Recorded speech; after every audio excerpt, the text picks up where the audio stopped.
अस्सलाम वालेकुम dear viewers, हमारा आज का लेक्चर है water relation of cell.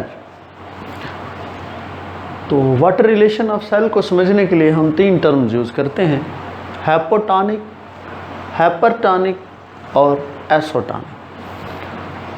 Hypotonic, the solution which have less solute is known as hypotonic solution.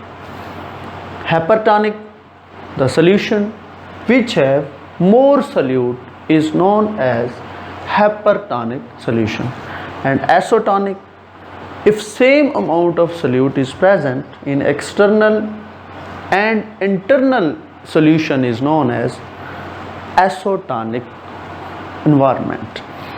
अब यहाँ पे डिफ्रेंशिएशन जो मेन है वो इस बात को ज़रा समझने की आप कोशिश करें कि जहाँ एक सोल्यूशन हाइपोटोनिक है मीन्स के उसमें लेस सोल्यूट है, ऑटोमेटिकली वहाँ जो दूसरा सोल्यूशन होगा उसको हम हाइपरटोनिक का नाम देंगे।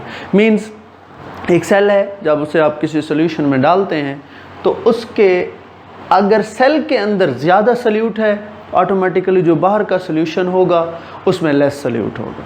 तो जब हाइपोटोनिक सोल्यूशन हो मीन्स कि आपने सेल को एक ऐसे सोल्यूशन में डाला है जिसके अंदर सोल्यूट कम है, लेकिन जो सेल है उसके अंदर सोल्यूट ज़्यादा है। कंडीशन हाइपोटोनिक में जो सेल है उसके अंदर सोल्यूट ज़्यादा है और जो बाहर का सोल्यूशन है उसमें सोल्यूट कम है। तो इस कंडीशन में जो सेल है उसके अंदर वाटर एंटर होना शुरू हो जाएगा और सेल टर्जिड हो जाएगा, बहुत ज़्यादा उसके अंदर तनाव आ जाएगा। अब ये तनाव क्यों आएगा? क्योंकि जब वाटर ऐसा ऐसा एंटर होता है तो उसकी वजह से हाइड्रोस्टैटिक प्रेशर बढ़ता है। तो जब हाइड्रोस्टैटिक प्रेशर बढ़ेगा जो सेल है वो टर्जिड हो जाएगा और इस दौरान एनिमल सेल के चांस हैं कि फट सकता है, बर्स्ट हो सकता है, जबकि जो प्लांट सेल है वो सर्वाइव कर सकता है क्योंकि उसके बाहर सेल वॉल होती है, जबकि एनिमल सेल में सेल वॉल नहीं होती। उसके बाद दूसरा पॉइंट है हाइपरटोनिक का, मोर सोल्यूट।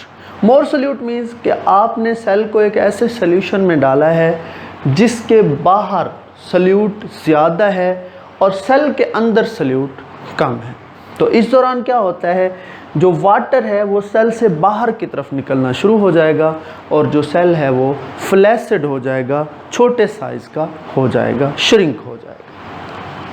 थर्ड है आइसोटोनिक, इसमें सेल के बाहर का सोल्यूशन और सेल के जो अंदर का सोल्यूशन है इन दोनों में सोल्यूट की मिकदार सेम होगी। लिहाजा जब सोल्यूट की मिकदार सेम है तो जितना वाटर या जितना सॉल्वेंट बाहर निकलेगा उतना ही सॉल्वेंट इसके अंदर मूव करके जाएगा। लिहाजा इस आइसोटोनिक एनवायरनमेंट में सेल के अंदर और बाहर कोई तब्दीली नहीं आएगी, सेल के जो शेप है उसमें किसी भी तरह की चेंज नहीं आएगी, बल्कि जो सेल है वो नॉर्मल स्टेट में अपने आप को मेंटेन करेगा। तो ये छोटा सा टॉपिक था हमारा वाटर रिलेशन ऑफ सेल के मुताबिक। इसी में एक छोटी सी टर्म टोनिसिटी है, वो भी समझ लें। टोनिसिटी की टर्म आप तब यूज़ करते हैं जिसका मतलब ये होता है comparison of amount of solute between two solution, या आप कह लें comparison of solution with respect to solute, कि आपने सोल्यूट की बुनियाद पे ये देखना है कि कौन सा सोल्यूशन ऐसा है जिसमें सोल्यूट ज़्यादा है और कौन सा सोल्यूशन ऐसा है जिसमें सोल्यूट कम है। तो this is all about water relation of cell. मज़ीद और नेक्स्ट जो इससे टॉपिक है कल मिलते हैं इंशाल्लाह। अल्लाह हाफ़िज़।